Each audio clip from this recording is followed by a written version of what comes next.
Welcome guys, welcome. This is I think episode 25, but probably isn't. Who knows, it could be anything at all.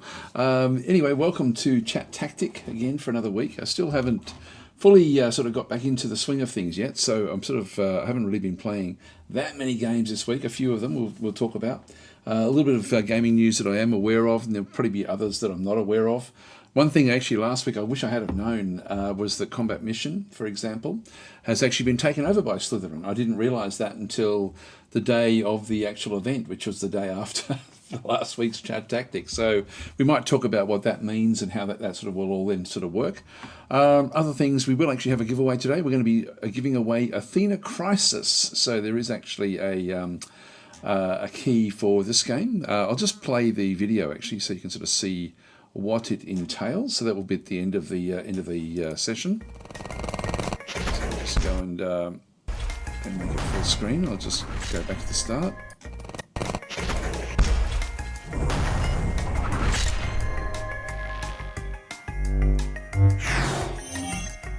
So very much a Battle Isle style game.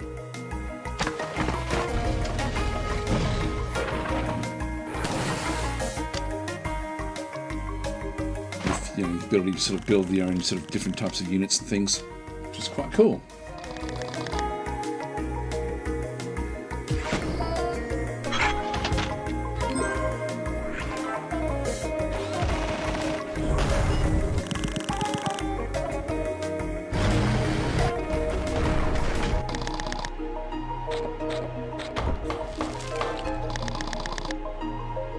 So it's not random, but there are a lot of maps and things you can download with the actual game. It's sort of, I don't know why these games aren't more popular, to be honest, these style of games. But anyway, that will be the giveaway for today. So so that will be, that will be what goes on there. As I said, sort of very much like Battle Isle or Advanced Wars type sort of game.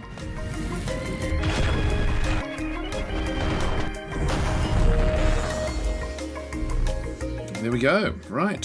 So that's Athena Crisis. So thank you to the devs. I've actually had these keys for a while actually, so I've sort of been holding on to them, but we'll give one of them away today. So that will be Athena Crisis, which does have positive reviews, 92%, which is actually good going. Not very many reviews themselves, but the actual percentages are very, very high for this sort of game. Again, very much like an Advanced Wars sort of style game. Pretty cool. Anyway, that'll be the giveaway for today. So I'll just go through. Hi, Sithil and Chris and Sodoku, saying long time no speak. There we go. So Bubo saying g'day. Hugh David saying hi as well. Bodyguard IK is saying hello, Tactic. I live in different time zone, but today you started at a good time for me. That's cool. Okay, this should be my normal time that I sort of start these sort of sessions. So CB is saying, did stream just freeze for anyone else or just me? I'm not sure. Yeah, so Bubo is saying Advanced Wars vibe. Very much so. Very much so. And it's actually, you do have agency and sort of like you can sort of go and build different types of units as well on the different maps. So it plays a little bit more loosely than some of the other sorts of Advanced Wars types games where you are stuck with a certain grouping of units. You do have a little bit of choice. So people saying, never mind, it was just me. So Chris is in saying, looks like a game from the Super Nintendo days. Yes, but it's sort of funny because I really like those sort of games, to be honest. I gravitate towards them, and anyway, Athena Crisis will be the giveaway at the end of the session. Supergirl saying, I will be at the England versus Australia one-day game on the 24th of September. I think that you'll be thrashed in the... I think of you as we thrash you in the game. There we go. I don't know about that. England's one of those teams, isn't it, that you just don't know what they're going to be like. They're a funny sort of team. Anyway, continue on. Bodyguard is saying, yeah, just like the good old SNES. Yeah. And Chris is saying, yeah, so Ulrich is saying hi, and Thor Neilman is also saying hi as well. So hi, guys, and welcome. Let's maybe just go through a few games, actually, that I do want to talk about. And then we'll... one thing I do want to talk about is... another little game, which is actually quite good fun, which is Crawl Tactics.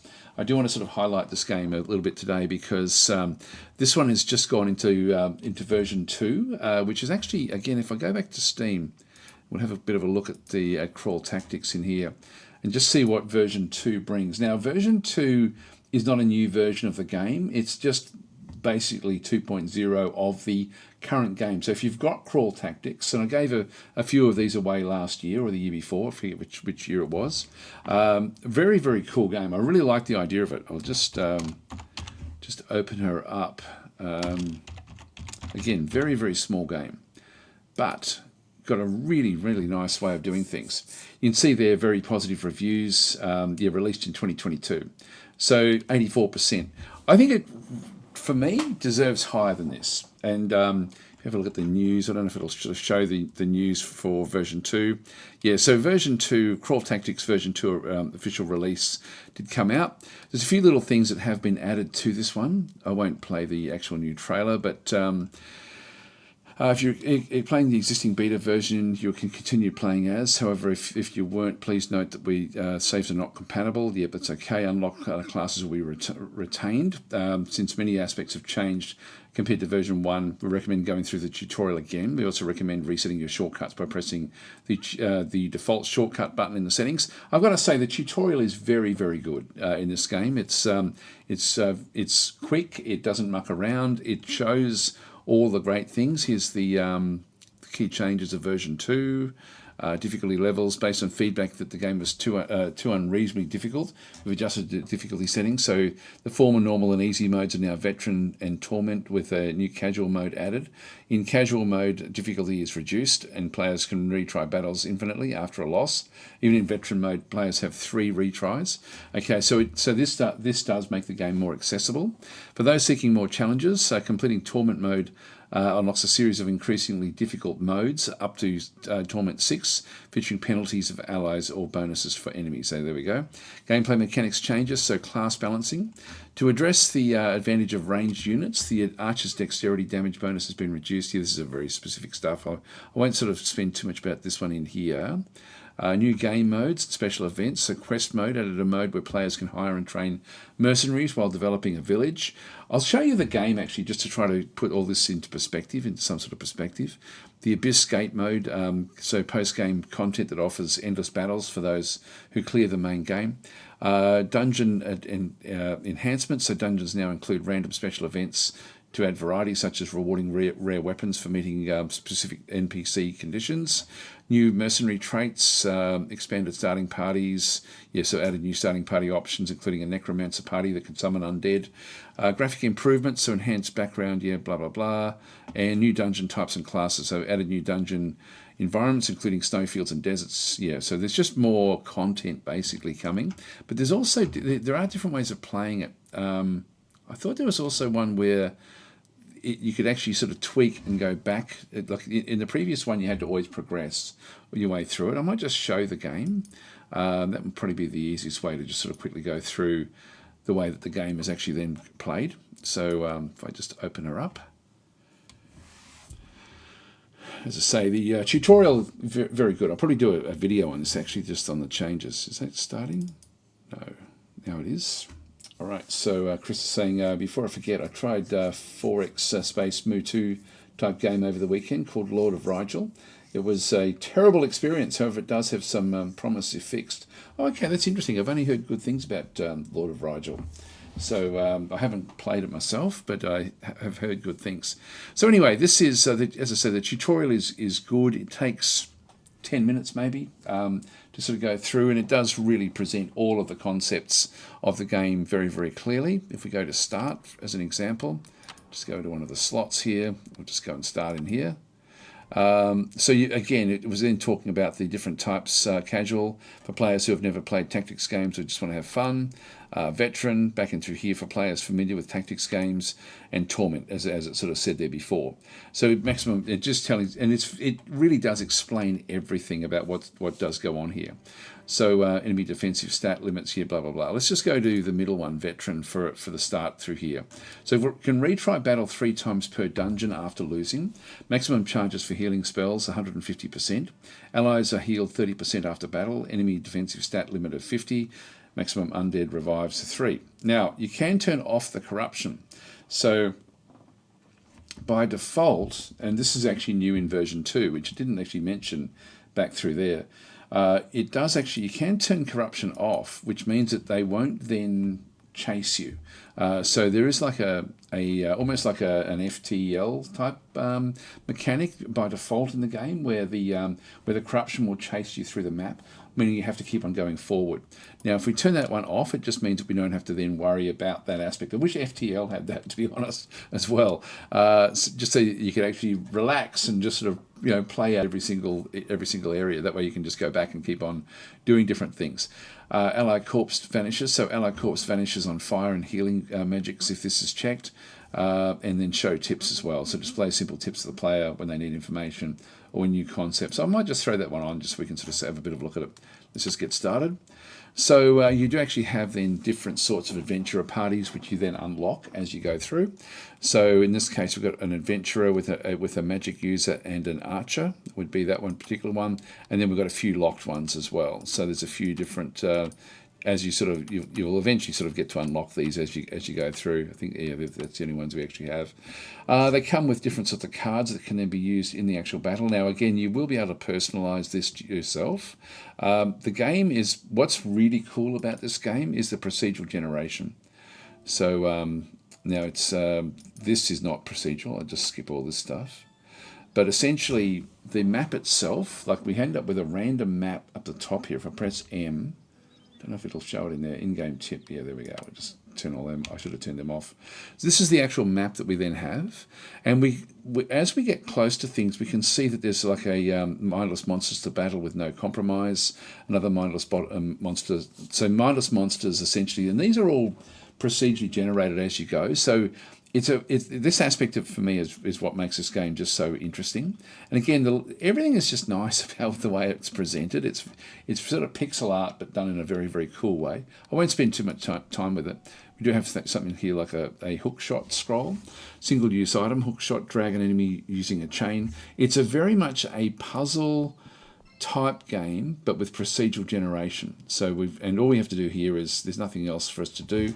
If we press the left Alt, it will then flatten the map so we can see behind areas. There's little things like that which are quite, this is why doing the tutorial is worth doing. We can just go to the first one we have to go to is this mindless monsters. So in this case, we've just got monsters that will essentially just do what they do. They won't think things through. We've got the game as well actually has all these different sorts of traps and things like that, which we can trigger.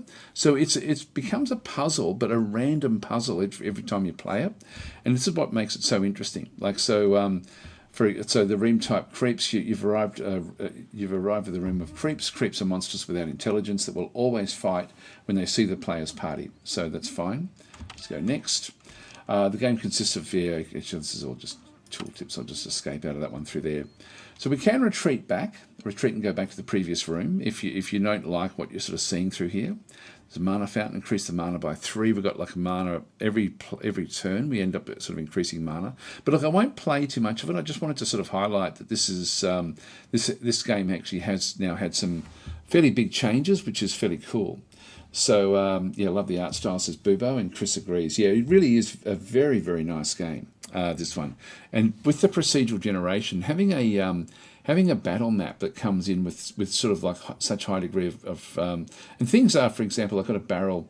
This is destructible, destroyed when hit, contains water, and it spills water when destroyed. And so, do we need it? We don't know. Maybe there's something where flooding this area with water is going to be of benefit to us. It may not be. Like, for example, this one here has got what? A resurrection potion, mana crystal, and a healing potion. There's nothing much there. This one here, oh, hang on, we're still just moving units around. If I just go and close that one off, sorry, yeah, let's just get started with the actual. We do have cards that we can use. Like these are pre-battle cards. We can only use one card per battle, once per dungeon level. So essentially, if we play a card, and the card that we actually have is either heal or invert position. So change the player's party starting position to the opposite side of the current room. So we could start over here if we wanted to. Do we want to do that? Probably not. I'm happy enough with where I am. So we've got little traps in through here, entangles anything stopped in the square, more water barrels down through the other side, obstacles in through here. No big traps. There is actually a rage fountain. increases rage by 1 full gauge. This is our rage counter, which gives special skills. And this happens, this is also new. I don't remember this from version 1 of the game, but this is actually where the as the players take damage, their rage counter goes up, which means you then end up with special abilities. So anyway, let's just start the player phase now. This is now sort of showing that we're in battle phase of the actual game itself, and so in this case we now have to start to play. So I'll just close that one off, and so yeah, the tooltips are just sort of telling us what's going on through here. So I can choose any of my players to then go and do something. So if I just go and choose, actually I'll choose this one here, and I do actually have a the hook shot, drag an enemy towards using a chain. If I go and do that, I can't quite reach it, so so I can't quite reach it with the hook shot, but I can try to pull it into there, for example. So let's just go and move up. Now there's little action points. There's one action point left. Let's use the hook shot now. Oh, I actually skipped over that. I didn't realize it would do that. Let's just go and hit this one, and we'll hit it again. Oh, actually, no, we can't now. Now we have to move. Just move down that way, and we'll move this one. I don't know if we can actually hit from there. Oh, it's still alive. All right, we'll just end our turn. Anyway, that wasn't that great. A couple of bites. Now this is the objective. We have to now sort of finish things off. Anyway, I won't keep on playing it, but you get the idea. It's actually it's a game that's it's difficult to master. It's in every single map. You don't know what you're going to get. Like it will be sort of like there will be aspects to it that you just that you have to then plan your way through, like with the randomization, which I absolutely love with this game. Anyway, let's just how do we quit out of this? I don't know if I can quit out actually. Settings. So there we go.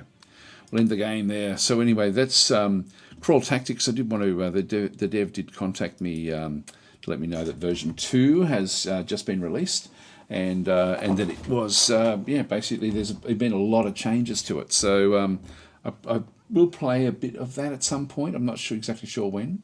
I've been a little bit sort of time poor recently. So anyway, we'll see how we go. Okay, so let's go and talk a bit more. More at the comments through here.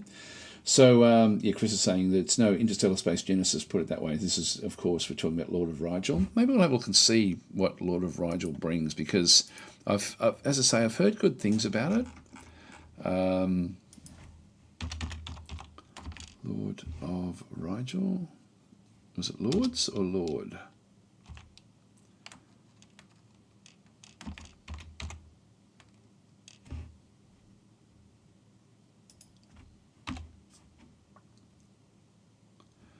Is there again the when you see dollar amounts, it's Australian dollars. Yeah, mixed. Wow. Okay, 62%. Yeah, that's pretty bad, isn't it? Really. Yeah, let's not even bother with it. Let's forget about it in that case. So it's only just been released. I haven't played it or heard much about it. I've got too many other things on that I really just can't get to it. So anyway, that one I won't bother with if it's rating. It's funny because this is rating down at 62%. Distant Worlds also rates around 70%. Distant Worlds is an absolute classic, unbelievably good. We'll talk about that as well today, because there's more.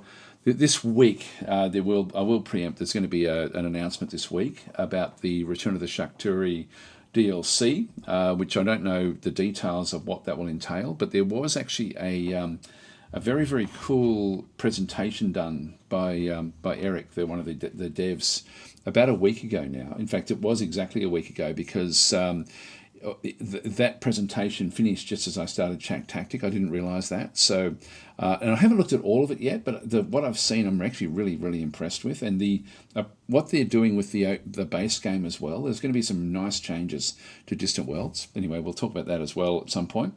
FTL, as Chris is saying, FTL is a cool game. I do like that one. Yeah, so you can like that Crawl Tactics is very intricate.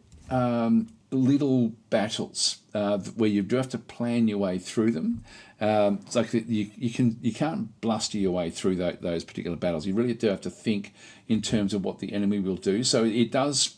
Like I was just rushing that one, which doesn't work in that game. But it's a nice little game because you can sort of pick it up for 10 minutes, play a little bit of it, and then sort of put it away and then come back and then play another map, for example. So the maps themselves don't take very long, and so it is quite nice. Actually, Chris is saying Into the Breach as well. Into the Breach is another one of those classic games of procedural generation that really is meaningful with the way it sort of does work, which is just great. I mean, Into the Breach is it deserves. I wonder what does that one rates, Into the Breach, because it really is good. It's one of these games that just, overwhelmingly positive. 96% in recent reviews and 94% overall, and it deserves it. And so you can see there with just the graphics, it's got a very similar sort of feel, very, very, very tight with the way it plays. And Crawl Tactics is very much the same. In fact, Crawl Tactics, this game does remind me very much of Crawl Tactics. The difference with this one is like it doesn't have that FTL sort of being chased through the map type thing, whereas the other one does. And the other one with Crawl Tactics, it does actually have like a village mode where you can actually build up a village in between the actual runs and start to get other benefits. So you end up constructing a much broader meta game inside Crawl Tactics. And you do in this one as well. Into the Breach also has like a meta game where you start, as you finish off the different maps, you then build up your mech forces, and that's very much the same as Crawl Tactics. In fact, this is a very, very good comparison to the two. Like Crawl Tactics is like FTL mechanics mixed in with Into the Breach, I guess, to a large degree. It's sort of it was. I was so impressed with Crawl Tactic when it first came out. You can tell I'm sort of gushing over it. I really do. I love what it does. But Into the Breach as well is one of these games where I keep on coming back to this every so often, and like it's getting on a bit in times, but it still is so playable. And they did actually just update this one as well not that long ago, 6 months ago maybe. Free major update. Into the Breach is now available. This was a pretty cool update, actually. When was that? If we just go back into the news items for this one here. Community Hub. I haven't seen anything else come out since that big news. But it was some time ago, January. What? Hang on, that can't be right. January 2023. There was a big one. God, I'm not thinking of this, am I? 2 years ago.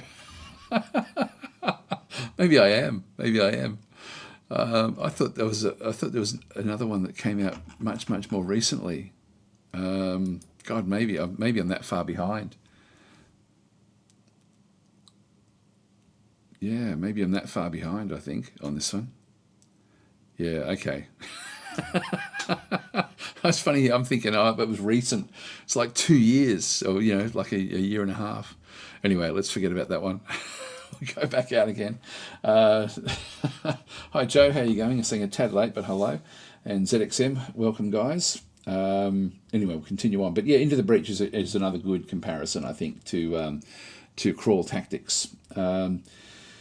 Yeah, so Terrace is saying this feels like it combines elements of both. Yes, I agree. Actually, I think it is a mix of very much. So Bodyguard OK is saying, by the way, played some games in modern FTL recently after a big pause. They expanded the game well, added multiverse ideas to scenarios. So old game, but still interesting to play and farm some ships. Yeah, it became a classic, an instant classic. So, Bibo saying, I love the art style on this. Yeah, it's a nice, like the Crawl Tactics is just a pleasure to play. It really is really, really good. It's and also, even the tooltips, like one thing I didn't show there was that you can hover over units and get so much information.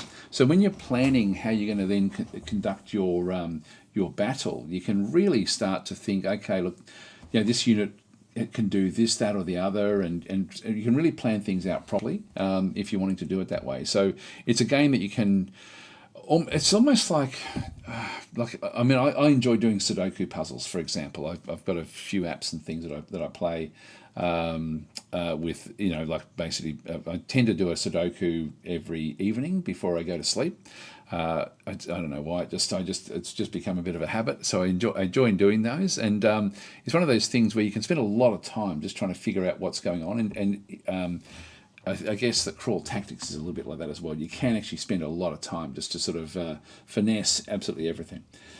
Okay, so yeah, Boo was saying other games like this don't bother with background graphics like this. Yes, and this version 2 is there's been a lot of work in the graphics as well. There's sort of been added to it. Dave's saying, have you seen the new random world maps in Low Magic Age? I haven't played that for a long time, actually. So no, I haven't seen that.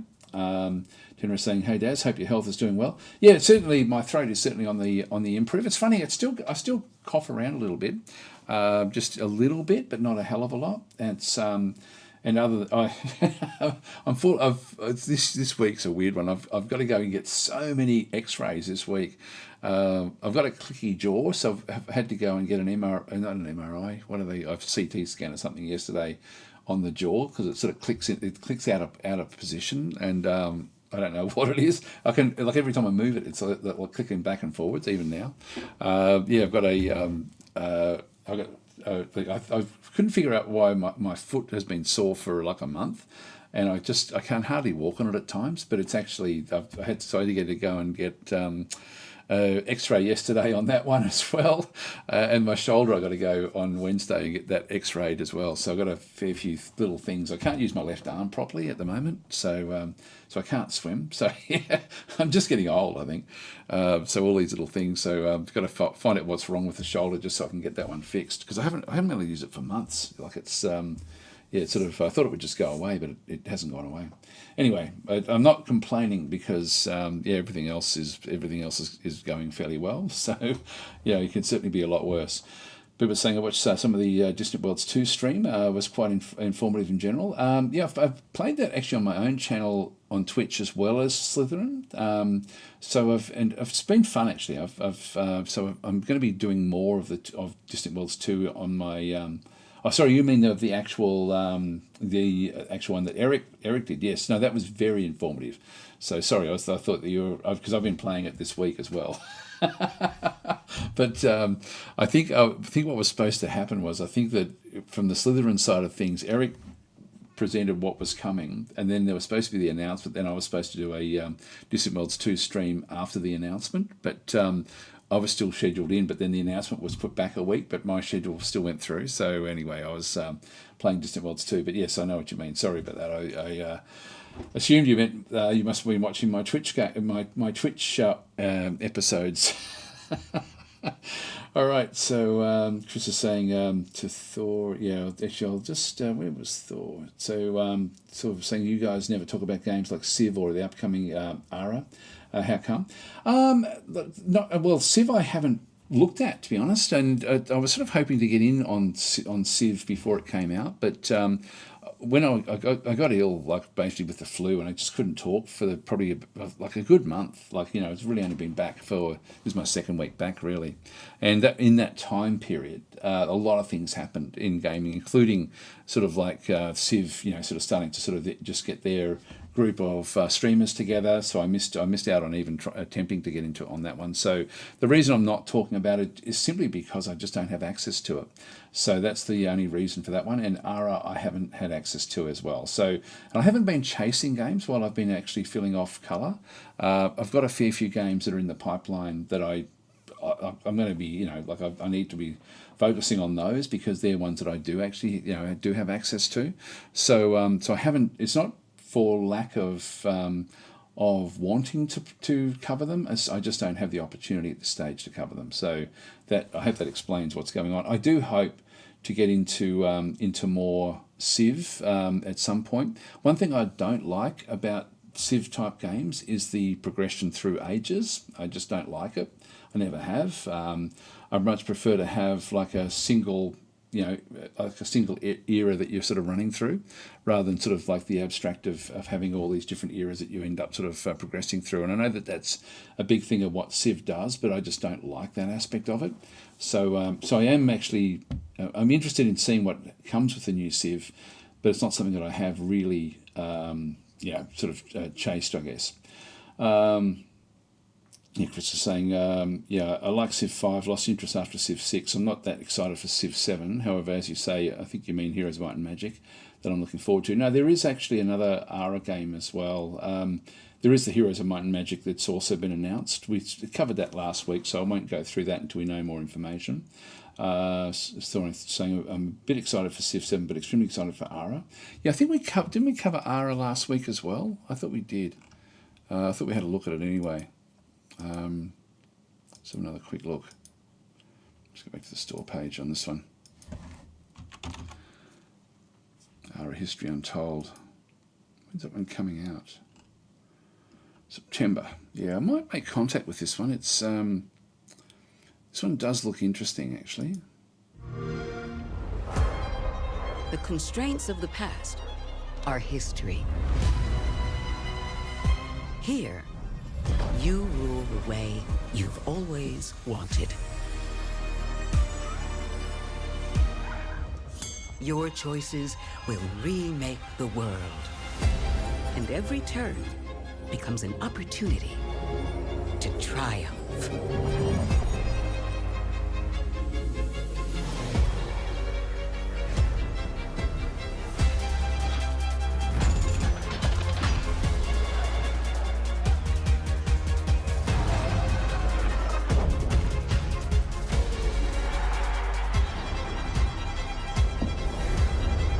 Your world now. What an uninformative video that is. That was really bad. I found that just so, it didn't give me any information at all. What a terrible video.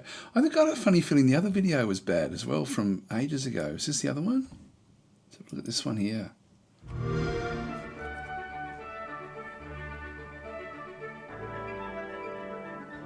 Self-indulgent is the only thing I can think of. And welcome to Oxide Games. We founded the studio in 2013 with our decades of personal experience building some of the most beloved strategy games of all time, like Civilization V. We came together to create something new and innovative in a genre we all love. ARA History Untold is the game we've dreamt of making. ARA is an homage to historical gamers, strategy gamers, 4X gamers. It features all the depth and gameplay fans of this genre love, where you'll explore the world, expand your nation, govern your people, and engage with your rivals on the international stage. See, this bit here looks pretty cool, I gotta say. I really like what I'm seeing there. Just wish it would show me just get into the gameplay. Expand your nation, govern your people, and engage with your rivals on the international stage. But it isn't just more of the same. With ARA, we wanted to challenge some of the preconceived notions about the genre, push it forward in a modern, empowering, and truly compelling and approachable way. For example, we have over 100 instruments on display in the office, which are all things... Yeah, it's not giving enough information. Anyway, we won't keep on there, but I think I might try to get my hands on this one.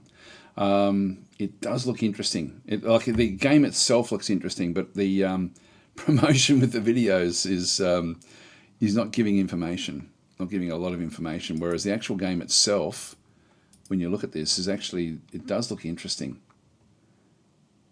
So you've got like a different way of sort of managing it. So I will actually make contact with them actually and just see if I can get my hands on that one. Yeah, that does look interesting. It looks. I don't know if they've got. I'm not seeing anything about eras. So again, that for me just means that you're sort of working in one era, which I like the idea of. But I may be wrong about that. Anyway, I will actually make contact with them. So that does look good. I'll just pause that one for a second. All right, so let's keep on going with the different things. So Chris is saying, I'm like you with regards to Sodoku, except I do chess puzzles. So yeah, the chess puzzles are great as well. I've got old chess books actually. So funny, when I was a kid, I don't know what this means for my way of thinking, but I didn't like. I was introduced to chess by one of my uncles, and he thrashed me, absolutely thrashed me, and he wouldn't ever just let me win. So the only way I could actually end up beating him was I ended up getting these different chess books to explain how to play, and so I studied them until I could finally beat him. But it was it was one of those things where I'm really thankful he didn't just let me win, because it really sort of I really invested a lot of time in trying to play it. So, and a lot of that, there was actually chess puzzles in those books as well, which I really, really enjoyed doing, actually. I remember that. That was a long, long time ago now, but it was good. Hi, Nicholas. How you going? People saying, oh dear, possible frozen shoulder. I've had that. Not good, to be honest. Yeah, I know. It'll take some time. I think it's... the physio, I went to the physio. He doesn't know. He gave me some exercises to do, but they did nothing at all, and that worried him a little bit. That's why he wants to get the x-rays, so find out what it actually is, of what's going on in there. Because I think you can put cortisone in it, which will, if it's one thing, and then you don't want to do it if it's something else. So he needs to find out which way to go with it. So we'll see how it goes. Hi, Ice Raven, how you going? And FD DF SDF. Tenor is saying the lack of ages was why I lost interest in Millennia, or whatever it's called. Millennia does have ages. One of the things with Millennia, which I thought was actually an interesting idea, but I never really got into Millennia either, was because I just don't like the ages. But it at least had choice with the ages, which I thought was an interesting idea. Chris is saying ARA, so I thought he meant the new Horizon Might and Magic era. No, so that's fine. Rigel is saying Distant Worlds 2 expansion page is up now and it's 50% off. Oh, okay, there we go. So let's have a look at that. Distant Worlds 2. So that's the main game, not the expansion, of course. Let's have a look at see what it has there, because it wasn't there a day ago. Distant Worlds 2. So have it all. Yeah, this is I don't get why this game rates like 66% in the last 30 days. The game is really good now. Like, it's really polished. 70% overall, mostly positive, but this is low for what this game brings, to be honest. It really is low. The scoring is so low. I just don't get it. I really don't get why it does rate so low. Anyway, let's have a look and see. Yeah, 50% off at the moment. That's a good reduction, actually. And this is like really one of the best Space 4Xs ever built. Like, it really is. Like, I don't know why it rates so poorly, and I don't know if I keep on thinking, is it just me? Am I such a fanboy of this game that I'm blind to it? And I don't think it is. I think it's because people come into it expecting it to be Solaris, and it's just not. This is a simulation game. It's not a. It's not even it's more of a simulation than a game. And once you sort of think of it in those terms, you can then game the simulation. But that is actually really, really, it's such a good game. It's just such a good game. One of my favourite games, without question. But I think a lot of it's to do with getting your head in the right frame of mind. Actually, even these are cheap at 30% off. These are worth grabbing, both of these DLCs. October the 24th is when Return of the Shaq Jury comes. Okay, that's interesting. So it's about 6 or 7 weeks away, I guess. So thrilled to announce that we might read through this actually. So Distant Worlds 2, Return of the Shaq Jury, the second expansion, the acclaimed 4X. Well, is it the second or third? The second expansion for... Oh, hang on, yeah, I think it's talking about Distant Worlds 2, of the acclaimed 4X strategy games. No, that is the third expansion. I don't know what they're classifying as expansions in that case. Prepare yourself for an epic new chapter in the Distant Worlds saga as an ancient and sinister force reawakens to threaten the very fabric of the galaxy. So this is one of the things I was concerned about with this one. I will talk about this one a little bit, and then we'll go back and I'll try to go back and figure out where I missed the rest of the chat, and we'll pick up the thread there. But in this case, it's an end game. It's mainly an end game aspect to the game, which I was concerned about, because I never get to the end game in this game, and it's sort of one of those things where I like the idea of it, but it's not something that really sort of does come through. But I think that what they've done, from what I could see from looking at ARA Extreme, there's actually a slow progression towards the end game with the DLC, which is quite nice. So anyway, and it also then brings in other things in as well. So in this expansion, the galaxy faces the terrifying return of the Shakturi, a powerful alien faction whose last invasion nearly obliterated all life. So key features: genetic engineering in the game introduces a brand new space creature and allows the Shakturi to manufacture these creatures for scouting and combat. It also grants the Shakturi influence over existing space creatures in the galaxy, enabling them to use these creatures to further their own goal. Biowarfare enables the Shakturi to deploy plagues that weaken other factions, making them more susceptible to psychic influence and control. Psychic abilities enhances the Shakturi's effectiveness in space and ground combat. Diplomacy, there is new tech trees as well around psychic now as well that will be coming into the game. Countering these abilities requires innovative strategies that could potentially turn the Shakturi's strength into weaknesses. Planet destroyers and megaships are powerful tools available to all factions, including those introduced post-release. These formidable assets are crucial in battles against the Shakturi, with megaships offering unique functionality such as the Quimino mobile robotic troop foundry. New space creature, the Rift Strider, introduces fresh challenges and opportunities within the game. Outposts, this is really cool, allow factions to establish a presence on worlds unsuitable for full colonization, securing valuable territory for future expansion. I really like this. I mean, I can't wait for the outposts to come. I don't know if that's just part of the return of the Shakturi or whether that's going to be base game. I'm actually hoping that that's just going to be base game as well. Multi-Empire Alliance system introduces new ways to coordinate and operate with allies, which is going to be great. New space-based start with just a single colony ship and a small fleet. That's going to be too slow for me, to be honest, but it would be fun to play single, like on your own. But that's going to be way too long to play as a series unless you did it.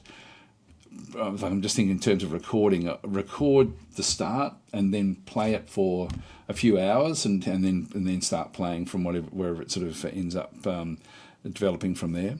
Ancient Guardian vaults and special artifacts add depth to exploration and gameplay. So I don't know if that's the key features.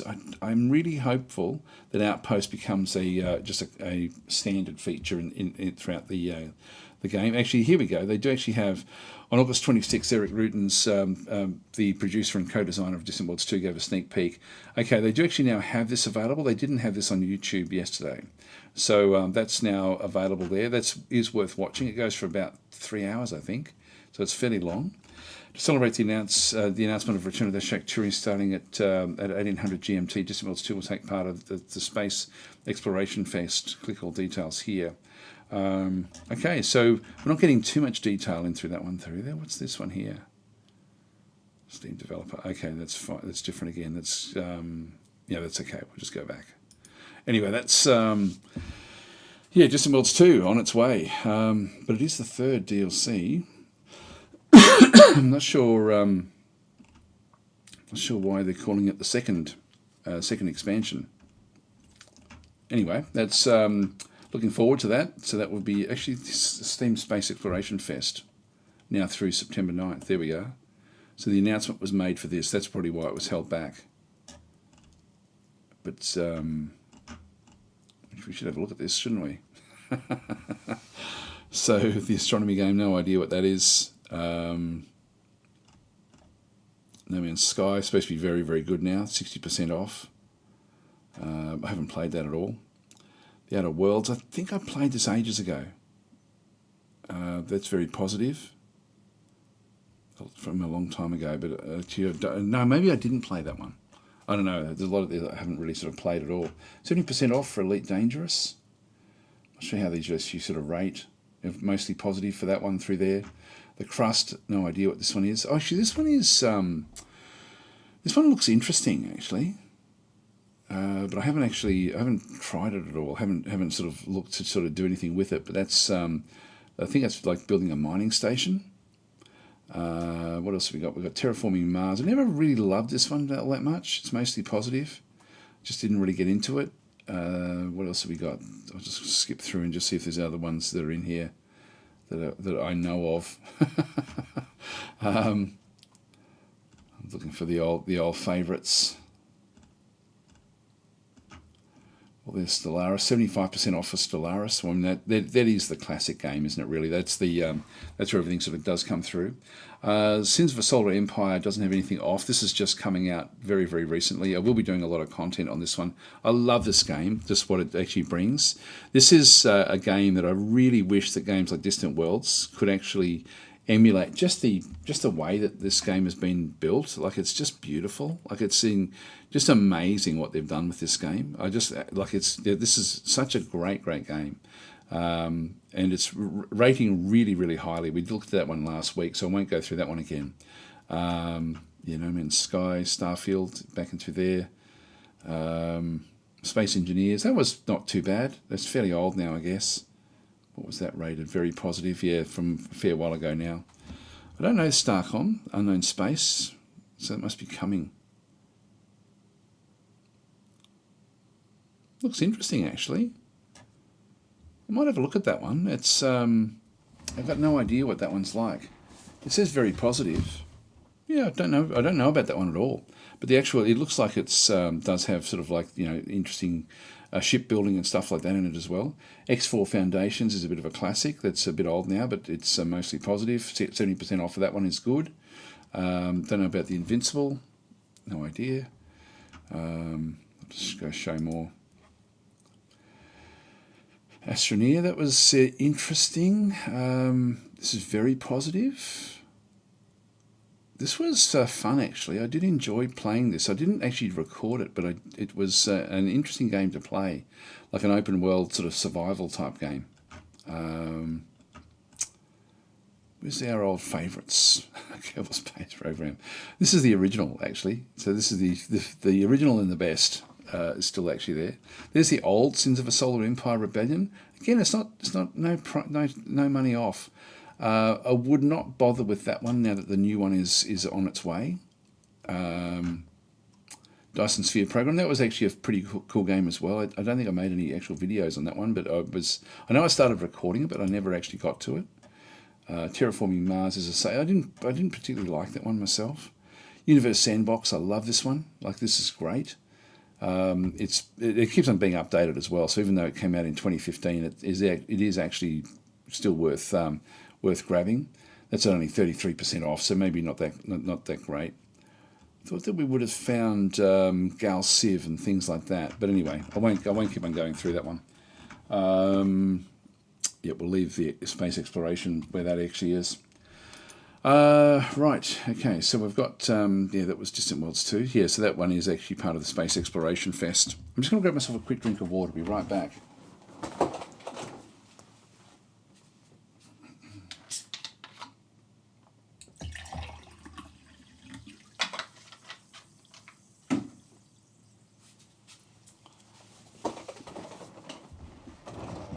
All right, let's go and see if I can... see where we got to in the chat. You guys were talking about Old World, which is very, very good. I haven't covered that one as much as I would have liked. So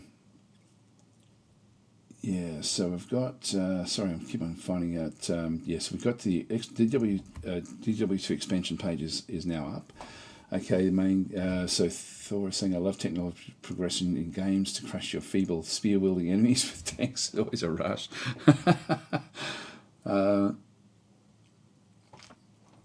So FD is then saying, participated in the latest ARA Tech Fest, so concerned about map clarity, readability. Hopefully they alter something till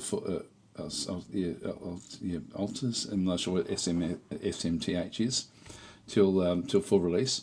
I had the same problem with Millennia, to be honest. Millennia, I found the clarity on the map was really quite concerning in the early days. They did fix it, but it was at the start I couldn't play it, and I haven't looked at ARA. So we're saying, I find it quite telling that none of the recent supposed Civ killers have been anything but. Actually, what is this? Millennia sort of was as close as you're going to get, I think. Because it really did sort of do a lot of what Civ does. Yeah, Silbergirl saying I included Humankind in that. Humankind was disappointing. in my opinion. Ulrich is saying, I'm wondering, Daz and chat, which Civilization version do you prefer to play today? I don't anymore, really. It's if I feel like playing Civ, I play Age of Wonders. I don't know why. It sort of scratches that itch for me. Just the Age of Wonders does that for me. So I like it. Yeah, I don't know. That's and also, to be honest, the old Warlock 2 game is, even though it came out before Civ 5, I think, I still prefer that sort of game than Civ games. So yeah, Civ is not a game that I relax with at all, whereas Age of Wonders is. Like Age of Wonders, I'll happily play and not record it. It's just purely for enjoyment. Yeah, and then FD is saying Old World is my choice. Yeah, Old World I think is probably really the one that really does do the Civ killer type game as good as it can be done. So that is really quite cool the way Old World sort of is run. So we're saying to Ulrich, yeah, Civ 6. To be honest, once you've played one, you've pretty much played them all. They all need a year or two on release to mature into what they should be. So Sodoku saying Old World is by far the best Civilization alternative. It's superb. Yes, it really is. It is amazing. Of course, it was developed by somebody who actually was really the lead developer on one of the earlier Civ games. Anyway, I forget. Is it? I don't want to say names and then have the wrong name, so I won't speculate. But Old World does have a Civ pedigree. It seems like ARA does as well, but Old World certainly. In fact, let's have a quick look at Old World. That way, I can tell you exactly who I know that Hooded Horse is the publisher, but it's the developer. It was the where are we? Mohawk Games, and Mohawk Games is I forget the developer that did it, but small team put together this one through here. Just very positive. It's sort of rating 84%, 81%. I think it should rate higher than that, to be honest. But this is a very, very cool game. A revolutionary new historical strategy game where you lead a dynasty over generations. So it's generations, but within one era, essentially. So it's but it is very, very cool the way it does actually sort of work through. So it does have this Civ sort of feel to a degree. But I can't think of who the developer actually is. Soren Johnson, there we go. Yeah, the new I was going to say Soren Johnson, but I thought, I don't know if it's Soren Johnson that was the... so this was the lead designer of Civ 4. Wow. Actually, I thought he was after that. Combines 4X design with storytelling akin to the Crusader King series.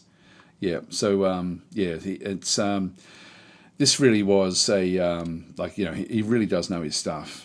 He's done some brilliant sort of things. So anyway, that's where we are with that one there. And Hooded Horse, of course, they've always got good games. Like I really like their stable of games as well. Where did we get up to? So Radigar saying it's weird it's not showing there. They linked to the store page for Shakturi from the Discord. Oh, okay. It probably just hasn't sort of connected yet. Where did we get up to? Yeah, so he's actually sort of saying I'd really like to see Soren Johnson extend Old World out to cover the whole span of human civilization rather than just antiquity. Radigar saying weird it's not showing there, but they linked. Yeah, there we go. Distant Worlds gets low score because it's hard to figure out what to do. It doesn't present itself very good. Yeah, I agree. I think that one of the problems with Distant Worlds is that you go into it thinking it's a game, so you start clicking on things and trying to force things along, and it's just not that sort of game. It's one where you might set a few things up, but then just let things happen and then just see what comes and then make it some decisions. So for me, Distant Worlds is a relatively relaxed sort of game where you're not really clicking on many things. But I think when new players come to it, they assume that they've got to click like crazy just to be in control of what's going on. There's so much that does go on. Okay, so I'll just keep on skipping through. Hi, Michael. How you going? And Tinder is saying, I can't do war in Distant Worlds 2. It feels like micromanagement catch-up hell when all the AI swarms you with billions of mini-fleets. I'm used to Doomstacks. I think they fixed that because the mini-fleets was a big problem. Actually, was it Distant Worlds that did it? Actually, the game that actually really had to wind that one back was Galactic Civilizations. Galactic Civilizations, they used AI learning, AI intelligence to actually sort of teach itself the best way to play against humans. And they found that using mini fleets, the AI discovered that using mini fleets was a good way against human players to overwhelm them, but it became not fun. So Stardock had to go back in and actually tweak that back. And it was really funny because I remember at the time when they did it, like it was only it was in one of the beta testing ones for only a short period because it was so overwhelming what the AI did in Gal Civ. That's what I love about developers again like Stardock and that they spend a lot of time actually just getting the AI as good as they can get it, but then they had to wind that aspect back, which I found really, really quite interesting, just because it ended up, even though the AI was really, really difficult to cope with, they just were sending little ships all over the place to overwhelm you. And I find that Distant Worlds doesn't do that, to be honest. I like Tenra is saying that there is that micromanagement catch-up hell with billion mini fleets. I know that some forces will be able to build faster and end up with fleets. For example, the Boscara will end up with like a lot of fleets, which can be overwhelming if they get ahead. But it's not. They're still big fleets that get sent to you. It's just that they've got a lot of them, and that's because they've been able to develop. So it's sort of one of those things where you need to manage that aspect of the game. But anyway, it's but I do remember it was quite fun to sort of see that change in Gal Civ, and then it had to be wound back. Michael's saying, did you try out Stranded Alien Dawn yet? No, I haven't. I probably won't have time, to be honest. So, so we were saying to Chris, that's sort of the point. What was that one? Yeah, Alpha Centauri has an excellent mod for new HD monitors that works well. Oh, there we go. Ice Frosty Raven saying, hey, Daz, would you recommend Distant Worlds 2 or Gal Civ 4 for someone who likes replayability? Ooh, God, that's a really good question, and it's a really hard one to answer.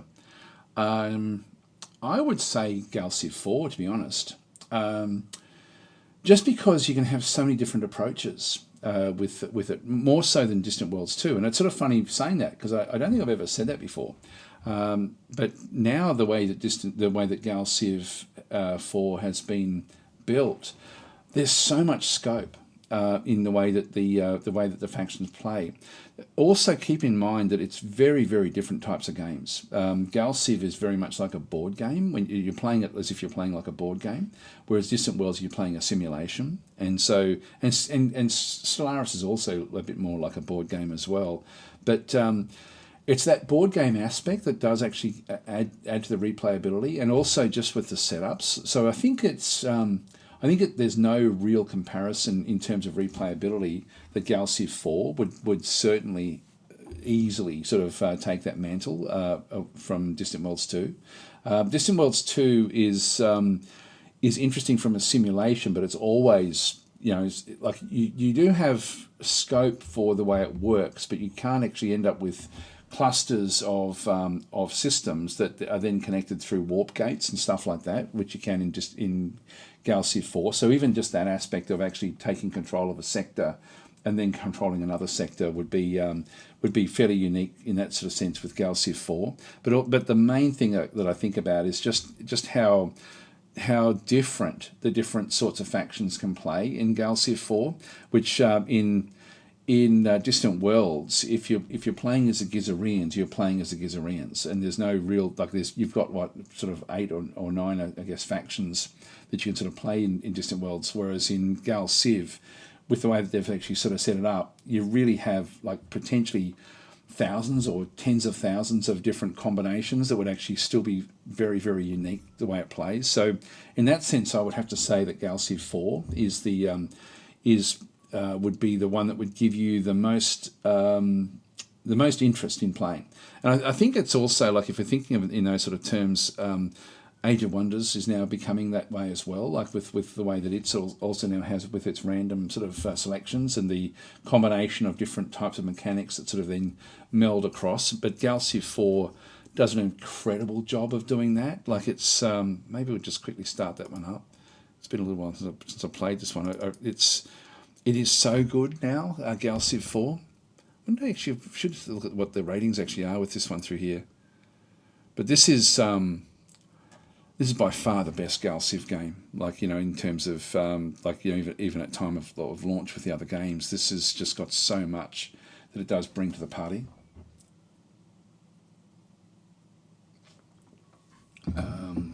Anyway, we'll just it'll load up eventually. I'll just read a few more comments while that's loading. So Chris is saying, Daz, you have that option in Stars of Shadow with the humans, remember? Start off with a colony ship and a small fleet. Yeah, that was pretty cool. Yeah, in Distant Worlds, yeah, it'd be interesting to see how that one does go. So we're saying, yeah, Sorens was the lead designer on Civ 4. It's probably the best Civ, but I don't feel it aged that well. Yeah, well, it was Civ 4. That was still in squares, wasn't it? They were just using tiles at that point. Was it Civ 5 that brought in the hexes? Just let it load in. I'll just continue on. Sorry, guys, I'm missing a lot of stuff in through here. I don't know why I've got my cheat notes still sort of appearing there. That will disappear in a minute. When it does eventually load up, I'll be able to show you why the replay value in Gal Civs is just so high. Like, there's a lot that it does. It's funny actually, all the different variations that can be sort of melded across with in Gal Civs 4 is it looks like it just shouldn't balance itself out, but it sort of does. It's sort of interesting. And again, Age of Wonders 4 is like that now as well. Here we go. So if we go into new game, and they've made so many changes to it. I mean, the one thing, even now with the way Gal Civ does work, the combat is probably still the weakest aspect of the game, but overall the actual gameplay itself is just phenomenal. So and these are, like, a lot of these are just random factions that I had created essentially. They use AI to do the illustrations at this point in time. They did have another update recently actually, but I haven't actually played that update. If we just go into custom civilization, so sort of show the scope. Just go next.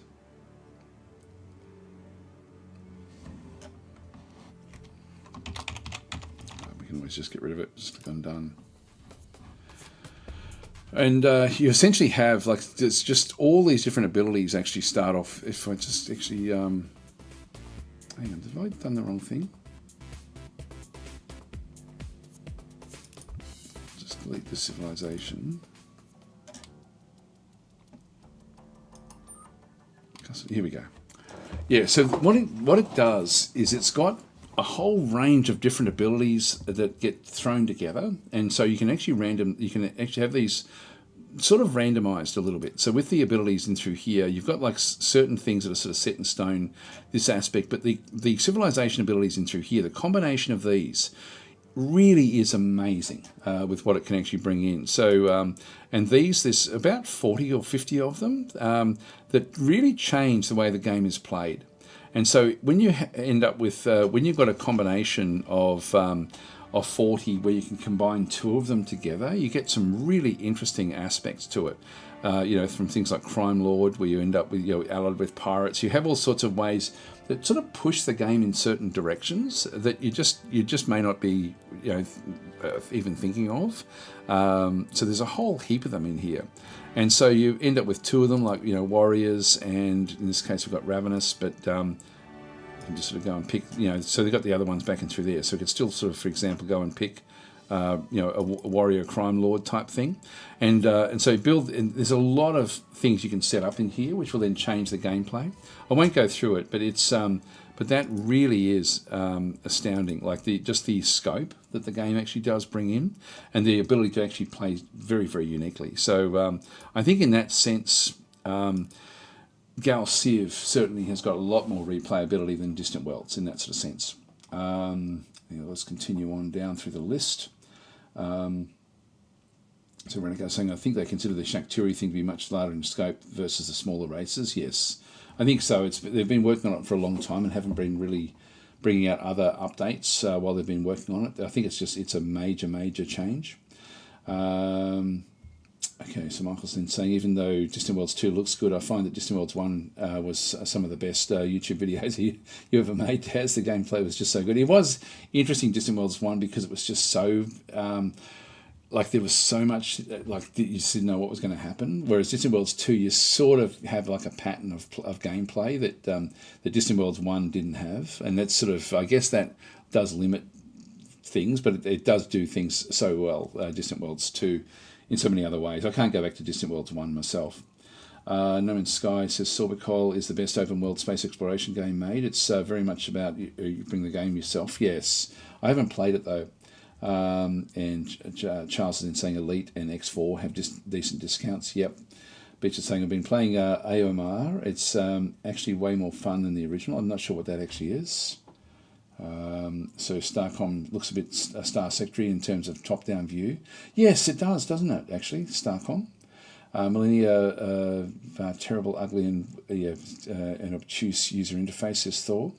Andrew's saying, checked out Universal Conquest. It's definitely alpha, but reminds me of Emperor of the Fading Suns with its space and ground combat layers. Universal Conquest. Not sure about that one. Let's have a look.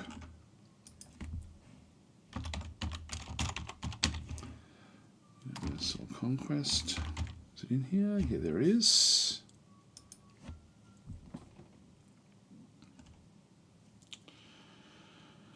It's positive, 88%. 100,000 years into the future. It's a terrible voice. Human imperium lies overthrown.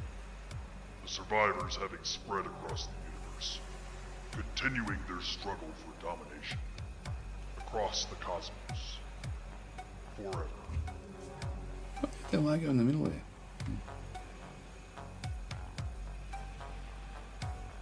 In Universal Conquest.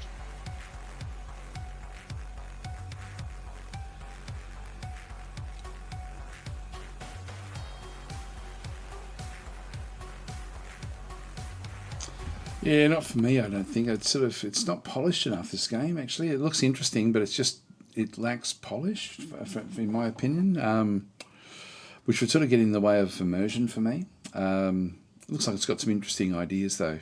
So, and 88% is pretty damn good, actually. Although not very many people have actually reviewed it. So, yeah, I don't know. It would be one of those games where I don't know if I'd want to invest the learning time, to be honest.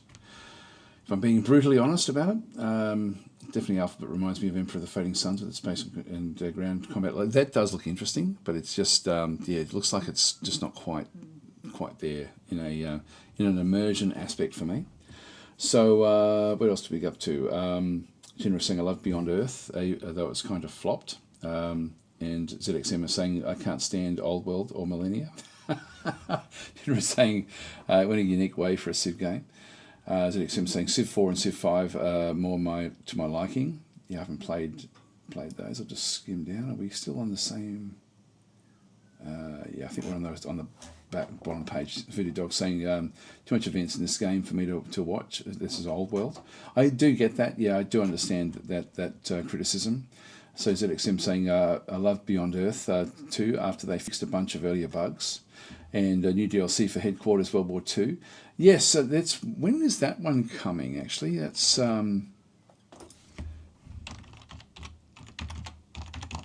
Headquarters World War II. Do we know anything about that? I really like this game. Don't know why it's, again, rated like that.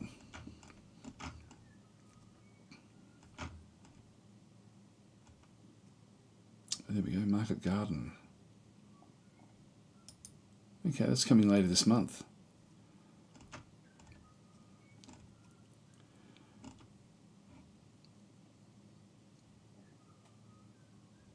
Yeah, I'm not sort of seeing much there. Just a new British campaign with 8 meticulously crafted battles. I just enjoy playing the random battles, to be honest, in this game, which they're not that well balanced, but I do enjoy them. 10 additional unit models. Here's a story. Visit the icon. Yeah, okay. Come on, give me better random maps. That's what I really want. So I'm hoping that they probably won't have. They probably won't look at the random maps. I wouldn't think. Yeah. Anyway, so that's coming later in the month. So a few weeks away. So I didn't really even realise that was on the way actually. So what did we get up to? So Nooble Tour is saying, has Menace had any news? The game by the Battle Brothers. Yeah, actually, what's happening with that? That was really looking good. Do we have a date or anything? Another Hooded Horse game. It still says 2024, and this would be cool actually. Yeah, I'm really looking forward to this game. But we don't have anything else, do we? Let's have a look at everyone bitching about about the lack of communication. Should we? That's what I'm guessing was in here.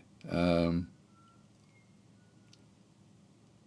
there we go. That's oh, okay. So no, it's positive. There's positive stuff, which is unusual for Steam chat.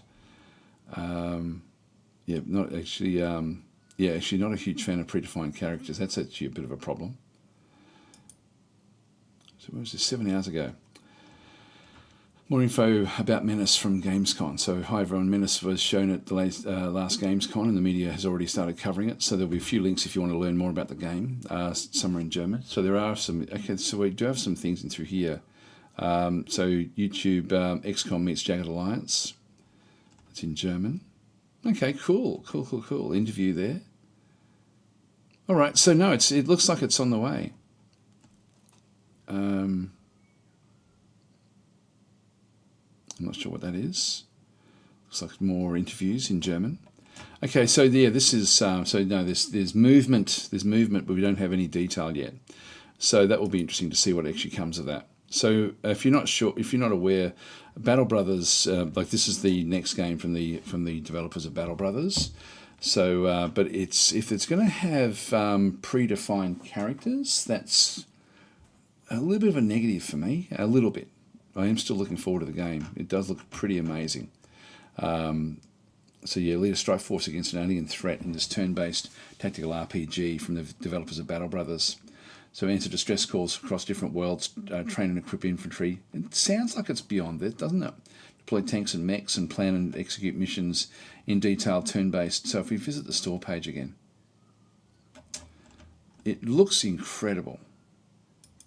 Like it really does look good.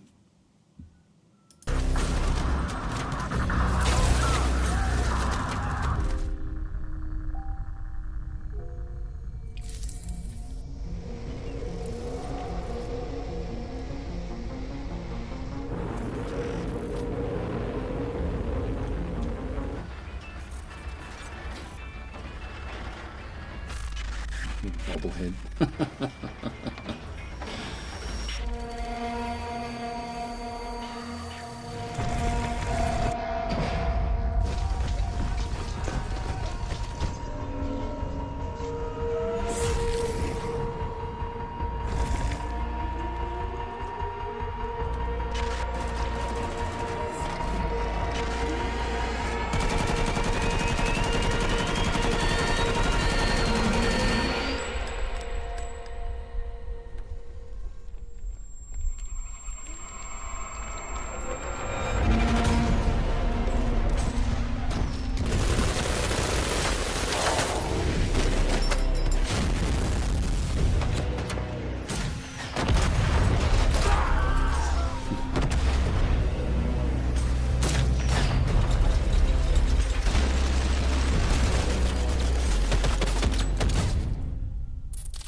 It looks interesting. That's yeah, don't know when that's going to be coming, but yeah, it will be fun to watch that one when it does actually hit. Yeah, so Drowse is saying last time I heard of Menace was in an article by PC Gamer last year. So it looks like there's more information going in through there. Sorry, where have we got? We've got so Sean Parsons saying, hi Daz, just got into Shadow Empire because of your vids. I love it. It's a great game. It actually keeps on updating all the time. There's a lot more coming with with Shadow Empire as well. So yeah, they'll be doing a lot more content on that one over the coming months, I would think. I'll probably wait for another big release of it, and then I'll sort of get back into it again. That's another game that I do play just for my own enjoyment. Like, it's one of those ones where I do just, if I've got, like, it takes a long time to play it. That's one of the things with it. So where do we get up to? I'll just skip past a bit of it. So where are we? So yeah, we've got the releases there, as it's saying, that October 24th for the Return of the Shakturi. Yep, so about 6 weeks. Hugh David saying new DLC Keepers of the Stone coming for Against the Storm.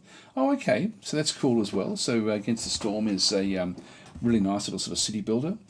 So sorry, not Dev Diary, sort of a rough introduction. Sorry, I keep on skipping past things. Really enjoyed playing Gal Civ 4, says Hugh David. Yeah, it really isn't. It's such a good game. It's by far the best game, I think, in the franchise. Hugh David saying, when you join the Daz YouTube membership, does it give you a notification when he goes live? I'm not sure, actually. I don't know. Like, I know that, like, YouTube is broken. Like, in that sort of sense, it's just sort of things. Thor is saying yes, but I don't know. I get people telling me that they often just don't get responses, so I'm just not sure. So Huge David saying it doesn't give me a notification. It doesn't. Yeah. So it's weird. I think even when you opt in, it still doesn't do what it's supposed to do. So Michael's saying I still haven't fully understood the boarding mechanic in Gal Civ. Like, what is its range and when does the ship decide to do the boarding? Actually, I couldn't tell you that. Sorry, I don't know. Do you know if there will be any new playable factions in Distant Worlds 2, like with the Shakturi DLC? Yes, there will be. They're still working on other factions. I don't know exactly which ones they are. I can't remember which ones they are. They've still got a fair few to bring in. They will eventually bring in all of them, I think, is the plan. They're also updating a couple of the other ones as well. So there'll be a couple more updates to existing factions that will come in with that DLC, or around the time of that DLC. Thor is saying Headquarters is much better if you play it like an XCOM game. Yeah. Chris is saying, I think I'm mostly looking forward to Zephon, so Gladius with Diplomacy. Yeah, that looks very good. Zephon improves and improves all the time as well. So I keep on meaning to cover that more, because I do actually have access to the to like the dev version of that one that it keeps on updating for me like every few weeks. So and that just gets better and better as well over time. And I really hope that they end up making a Gladius 2 based on the on what they learned from Zephon. So ZXM is saying, Daz, you should consider writing reviews for some of the games that you feel most strongly about. It may help find your YouTube, Twitch channels, add followers too. Yeah, that's true. Actually, everything's coming down to time at the moment. I just don't have time. So ZXM is saying to me, Menace just looks okay, but I love Battle Brothers so much that I'll probably love it. I didn't think Battle Brothers looked that great either, and now I have almost 2,000 hours in it. Oh, wow. As saying, I doubt there is a new faction in Distant Worlds 2 expansion. Neither Eric or the devs have said it. I know that there's other. They are building other. It won't come in with the Shakturi, but they are still working on other factions. I forget which ones they were working on. I was told, but I can't remember which ones they are. I know one of them I wasn't all that happy. Like I was like, yeah, I don't really care. Like it was. I think one of the factions that they were working on, I was thinking, yeah, that'd be pretty cool, but the other one was not so much for me. But I can't think of what it was. All right, so what else are we going to have a look at? Well, we're going to have a quick look at Combat Mission again, because we didn't actually talk about the changes there. I'll just go to Combat Mission Battle for Normandy, because this the news with this one now is, and I didn't know it last week, but it's now has been taken over by Matrix Games is the new home of Combat Mission. This came out the day after, it's soon after I did my live stream, actually. It was then announced. So we've decided to announce the acquisition of Battlefront, the renowned developers behind the Combat Mission series, so elevating Combat Mission's legacy. This strategic move underscores our commitment to the wargaming community and the legacy of Combat Mission, a franchise celebrated for its unmatched tactical and strategic depth, with over 1 million copies sold worldwide. Combat Mission remains a defining force in the genre, setting a standard for authentic warfare simulations. It's pretty cool, actually. So celebration video, I don't think it's going to give us any information. The acquisition marks a new chapter for Combat Mission as we plan to enhance the series with cutting-edge technology and innovative gameplay, all while preserving the core elements that have made it a favourite amongst wargamers for over 25 years. I really hope that they start again with the user interface, to be honest, and fix that up, because it's pretty bad. Everything else about the game is incredible, but the actual interface itself is really does need some attention. Battlefront's entire team, including its original creators, will be joining Slytherin, ensuring the continuity and quality that fans have come to expect. This partnership makes a milestone in wargaming, with Slytherin and Battlefront committed to delivering the best possible experience, ensuring the continued growth and success of the Combat Mission franchise. All right, well, I guess from that we're not going to get the user interface changes, but I would love it. I would love it if it did do it.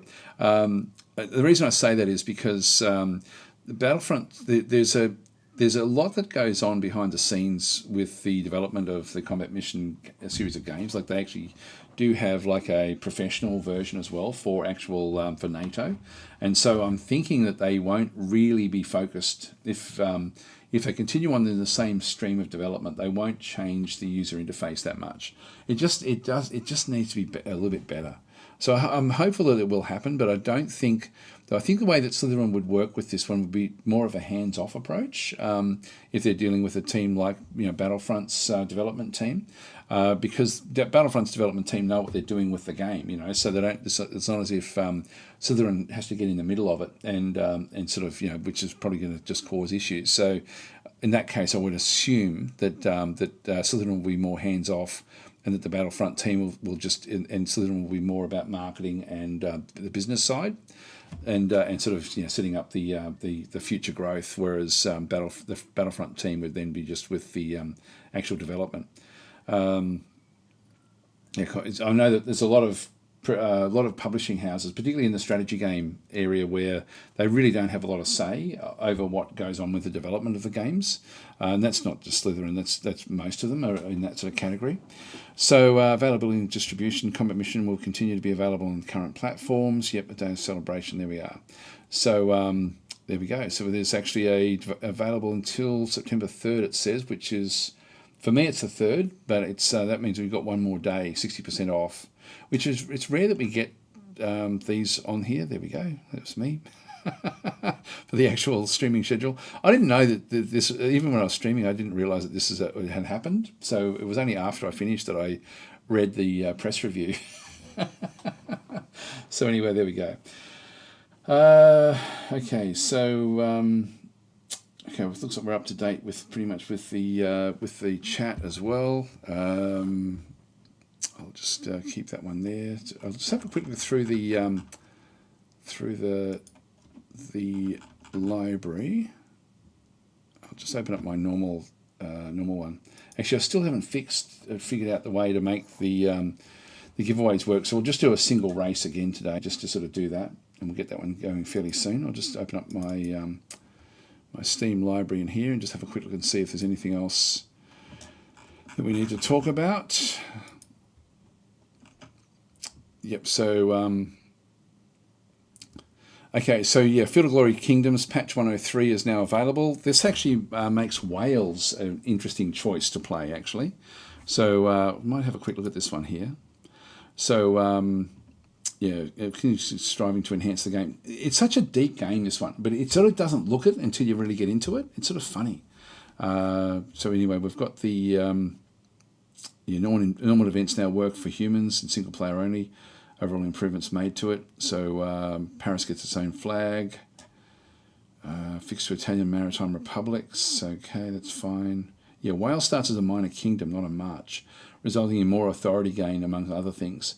It also, what that means essentially is that it ends up with the ability to actually have more areas under its control. So Wales can be more aggressive in this with that little tweak. And it also means that it can have a bigger army, a slightly bigger army as well. So so anything that is certainly the that's interesting. I did actually start it up to have a bit of a look to see what Wales did bring, and it does allow it to be reasonably strong actually inside its territory, and so that could be an interesting one to play, just sort of on the periphery of the the collapsing English kingdom. Where you've got like a whole lot of sort of duchies around you that you then get to sort of then control. The reason it was originally a march and the areas around Wales were called marches was because the Normans actually, when they took over, decided that it was just not. I think it was the Normans decided it just wasn't worth going into Wales to try to subjugate them. It was just too difficult, so they set up these like almost baronies around or dukedoms, or like actually not even dukedoms. They were just like independent. They were still beholden to the throne, but they essentially were the buffer states between Wales and the rest of England. And so then they were just called marches. So there's and the Welsh, it did start off as a march itself rather than as a minor kingdom, but now it is a petty kingdom. So it's sort of on the it ultimately can challenge if it gets up there into England, so it's around that sort of, it does increase it a lot.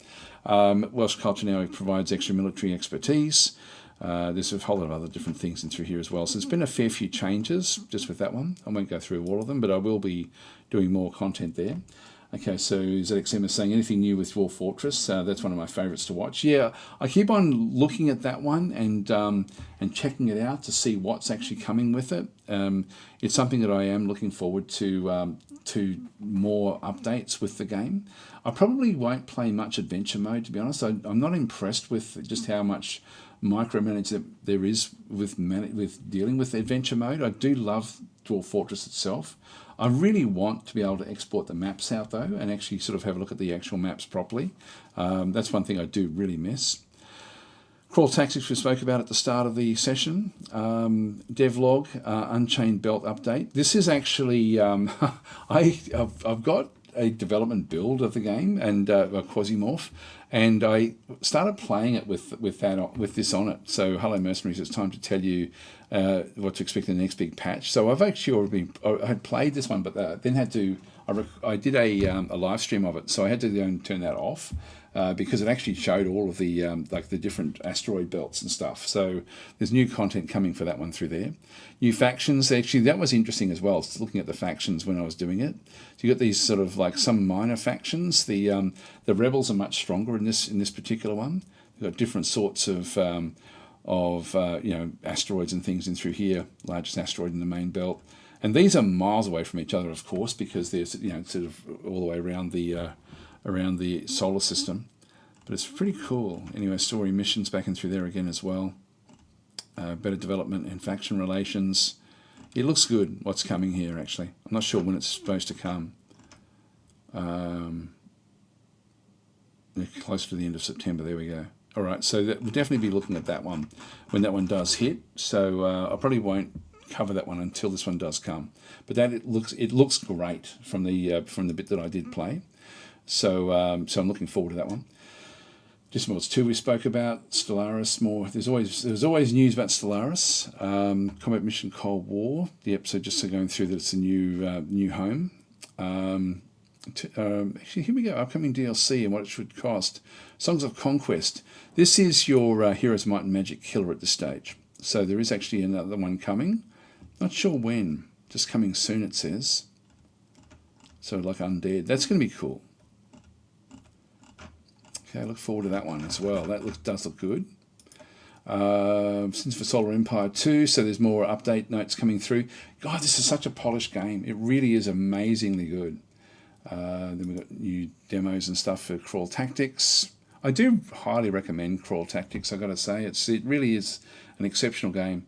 Flight School episodes in through here for Scramble Battle of Britain. I'm not sure when that's due to be released.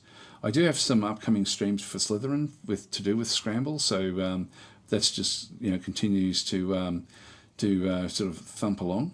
Project Zomboid.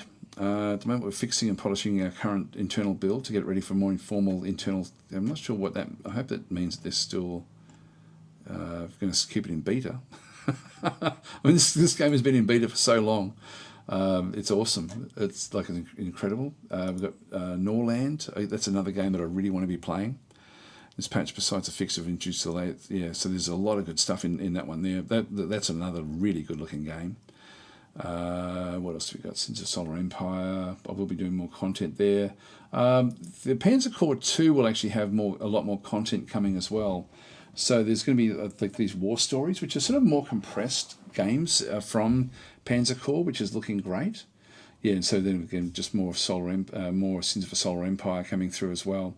So yeah, Sins of a Solar Empire. We covered that one last week, so I won't go through that one again.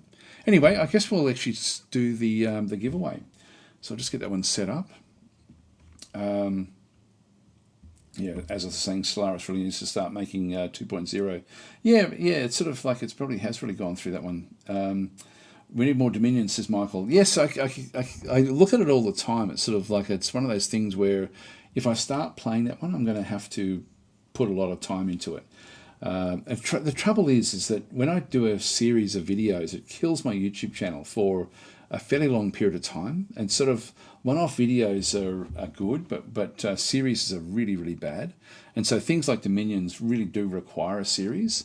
So it's a hard one to try to get the balance right. Like it's sort of like like I'm putting up Age of Wonders 4 at the moment. I've recorded the whole series, but it's just like I keep on looking at the numbers and I'm thinking, oh God, every time I actually release one of these videos, it crushes my channel.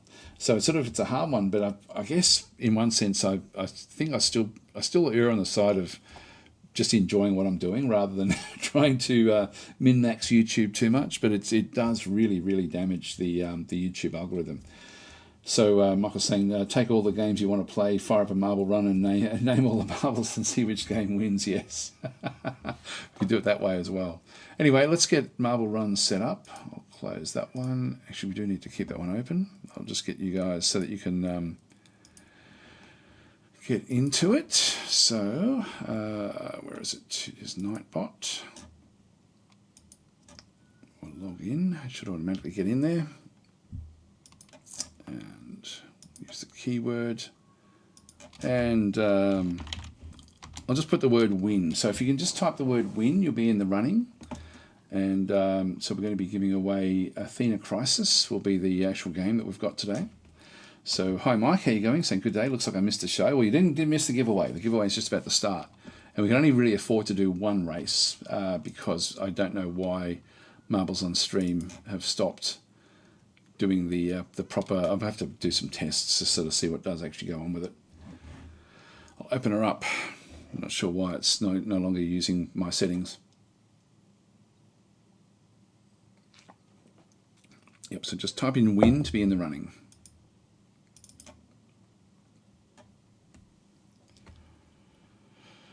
I'll have another quick look to see if I can figure out what's going on with it, but I just can't remember how I got it to work originally, but it's not showing up at the moment.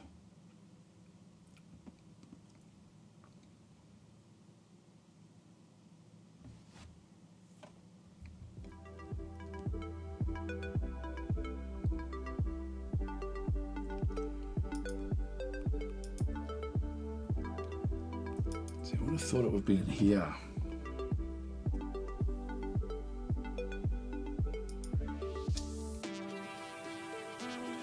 It's just modifiers.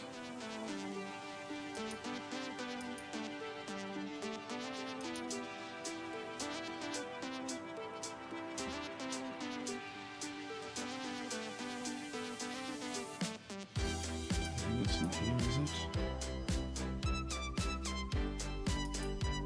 Sure what that is.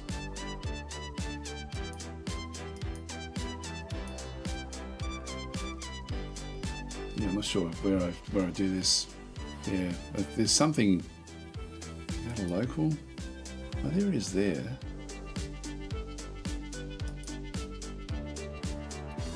Oh, that's the total wins for people. So it's still in there.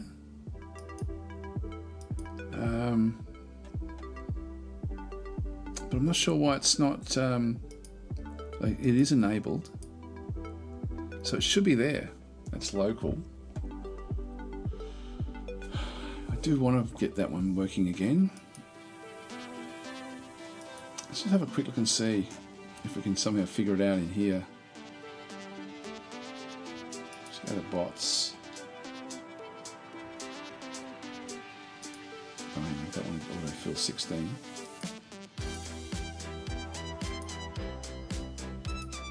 Okay.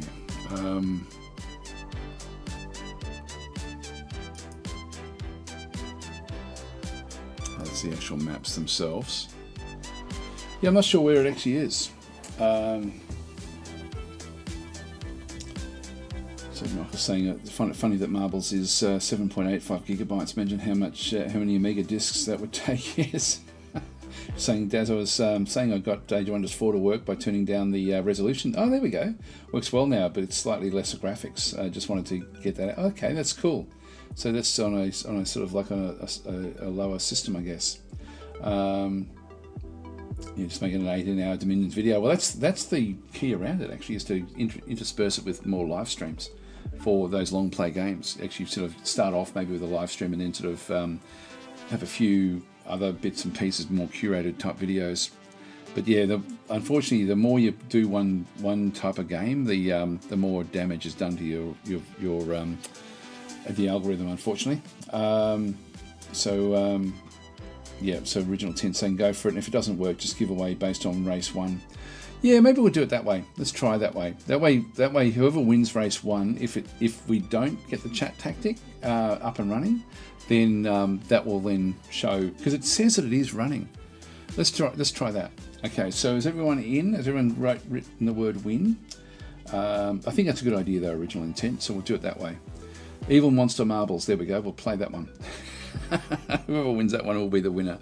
So we'll just go back to Alt-Tab my way back across to Nightbot. All right, we've got only 18 players today. So I'll just go and grab the list. Tenru, you're not listed there, but I'm still going to include you. So I'm assuming that you would want to be part of it. So we'll still actually include you in it as well. And now I should have got set up properly beforehand. Okay, then we're just going to go to find and replace. Replace all. There we go. Save. That's 20. That's right. We had a few extras. So we've got a couple of extras in here. Here we go. Sorry, there's a few others that have now joined as well. I'll just go and process them. 21. Yeah, so we've now got a few extras. All right. So, Silbical saying FFS. So I already have the game. Well, you can still have bragging rights. You don't have to accept them, of course. Now, where do we need to get to? We need to get to back into here. So please give it to second place if I win. Yep, no, okay, no problem. Not a problem. Oh, hang on, what's happened there? I've only got a few of them. Do that again. Missed the ones at the top. So copy.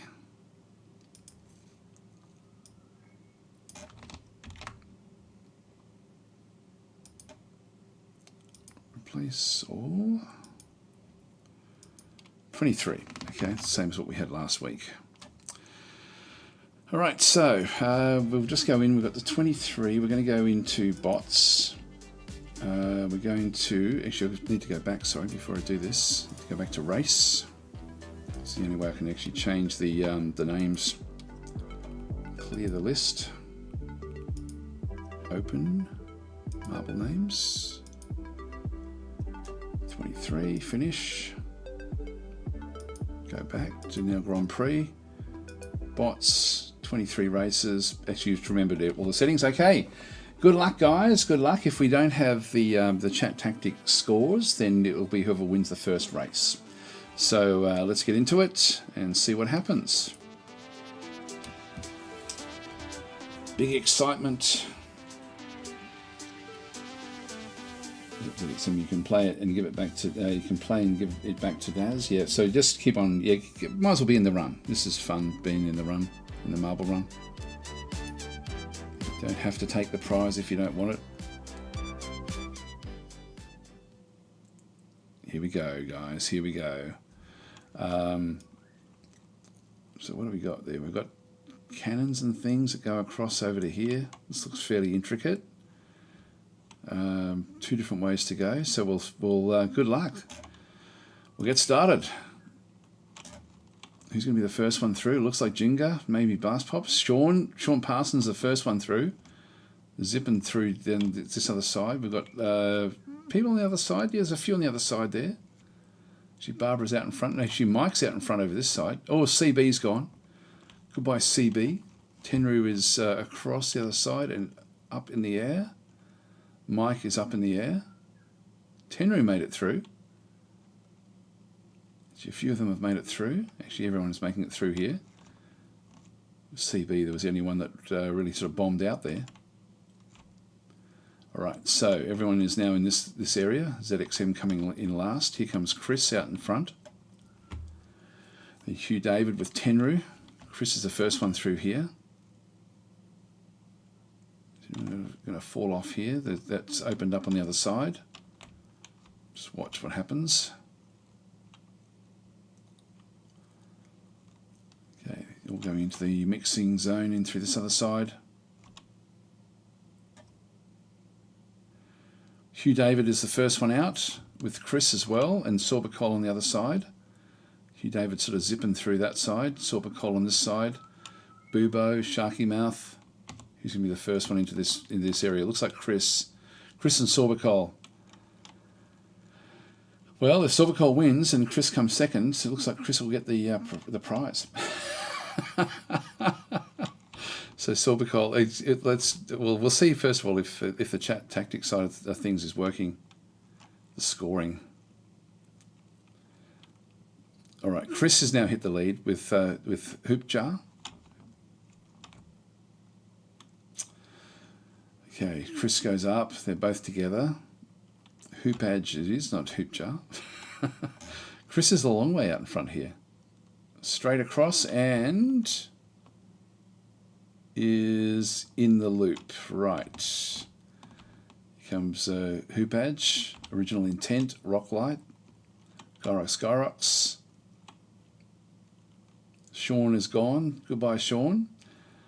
You didn't make it. There goes Chris. Is Chris going to make it across? Yes, he did. What about the others? Original Intent. Trying to get across to it. And also in the mix as well. Rock Light is in. Chris is a long way out in front at the moment. Gyrox as well. Okay, looks like a lot of people are making it into that area there. So Chris is now coming down towards the back end of the run. Long way out in front of the others. Well, the only thing that can happen now is that you can fall off. That would be otherwise you're going to win this first race anyway, and potentially the game if we don't have the ChatTactic. Oh, hang on, you're getting the boost along every so often. Sharky Mouth coming in second. So straight through, and this should be the finish line here. I'm assuming. So Chris is coming through, and is that a win? Is that a win? Yes, it is. Congratulations, Chris, on the first of them. Still points to be gained. Sharky Mouth coming in second. Oh, Silvercoal actually squeezed in there. Went straight into the little downhole. Rocklight, fourth. Geezer Zone, fifth. ZXM also finishes. Gyrox, Jinga. So there's a fair few finishes here, which is good. Although, is everyone going to finish? Yeah, it looks like we are. So FD is coming in last of the actual finishes.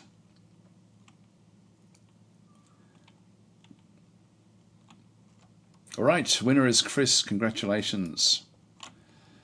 We'll just do the final results. Yeah, so it's got like the 20 points. I see. Why has it got 6 plus 20? This is actually This is why I can't do it. So I've got to figure out why it's doing that. That's just copying it to clipboard. It's got the Grand Prix there. That's the overall winning from other days, I think. I'm not sure. Not sure why it's showing that. It's risky. It's risky. But Chris has won that one. Should we keep on going? What do you think? Is it? It looks like this sort of works with the points. It brought points from last time. Yeah, and I don't know. It used to not do that. It's including another race. Yeah, it's from the last time we played it. So I think what we can do is if we find it gets confusing, if this page updates, we can continue on. So let's just see what happens. Otherwise, if we get a weird result on this Grand Prix page next, then we'll give it to Chris, if that's okay with you guys. Anyway, we'll see how we go. So we'll just go into next race or next map.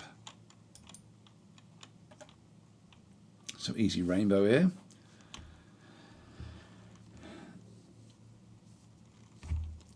All right, so we'll start it. Just see if the Grand Prix makes sense. If it doesn't make sense after this one here, we'll call it just at one race. But I would like to try to get that one working. So who's going to be the first one down the loop? So Sean's out in front. Slightly. I'll just grab one of these and just watch as we go down. Yep, Sean's the first one down. So we'll follow Sean through this part of the loop. Oh, here comes Barbara and Original Intent and Hoop Badge. Tenru, they're all sort of going through. Original Intent has now hit the lead. Back and through here. Jenga has actually fallen off. I'm not sure how or why. Blast Pop is headed out. So sort of moving down through the loop through here. Oh, this is a fast little finish here. So Blast Pop, congratulations, you're the first winner. Viral, Hugh David. Original Intent. Yep, here they all come. All coming through. Unfortunately, Chris is at the back end there, so it's going to not get all the points. If you finish, you get 1 point, basically. All right, winner is Blast Pop. So we'll look at the final results here. Now, yep, so Blast Pop got 20 points plus the 1. Chris got, yeah, no, this is wrong. Okay, so it's picking up, hang on, that's ChatTactic. Let's go to Grand Prix. Oh no, that's working. It is working, sorry guys. Yeah, Blast Pop had 1 point before, he's now got 20, so he's now got 21 points. 22 points for Sharky Mouth with 2 good finishes in back and through there. So this is functioning, so we can continue on. So as long as we go to the Grand Prix page and not the ChatTactic page, we're okay. The ChatTactic is over time. The Grand Prix is our current Grand Prix. All right, okay, that's going to work out. So Chris is saying, at least I say I won one race at least. I never win anything. Well, you're in the top. You're in the top. So underground marble coaster in through here. So let's go for it. So we'll start. Now, who's going to finish here? There's a lot of people vying for first place now in this one. Actually, there's a fair bit that goes on here. A lot of potential for falling off the off everything.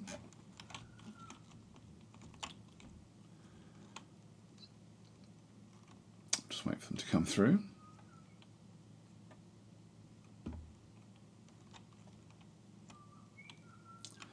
Yeah, Rick was saying, oh, there goes Original Intent. Now, where's Original Intent? Oh, made it into there. So it comes off there. Here comes ZXM, Sharky Mouth. Is anyone going to fall? No, everyone's okay at the moment. So no one fell off. Everyone's got points so far. Oh wow, these things move around. Here we go. Not sure who's the first one out of the run going to be. Original intent. Okay, original intent's a long way out in front now. I think you've had some good finishes as well. Here comes ZXM. FD on the other side with Sharky Mouse. There comes Chris as well. Original intent coming back through here.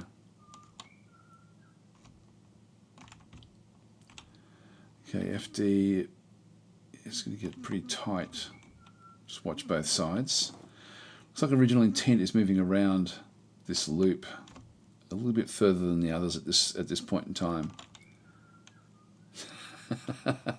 Everyone's sort of stuck together. It's going to drop out of here. Probably going to then fall out of those at the top there, I would assume. Let's wait and see. Original intent, I think, is just a little bit ahead of Sharky Mouth on the other side.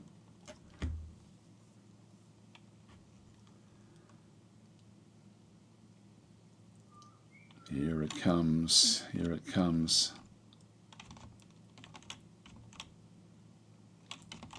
Try to get it all in the screen here. Bang on the other side there. And straight into the loop. Okay, so original intent, FD coming through. Sharky Mouth is gone. Okay, as is Mike. Mike is gone. Here comes Chris. Here comes Byroll on this side. So just making their way through. Original intent made it through. FD. We've got Barbara's now fallen. Hoop Edge. Gyrox has fallen. And this is now for the win. We've got original intent. We've got FD.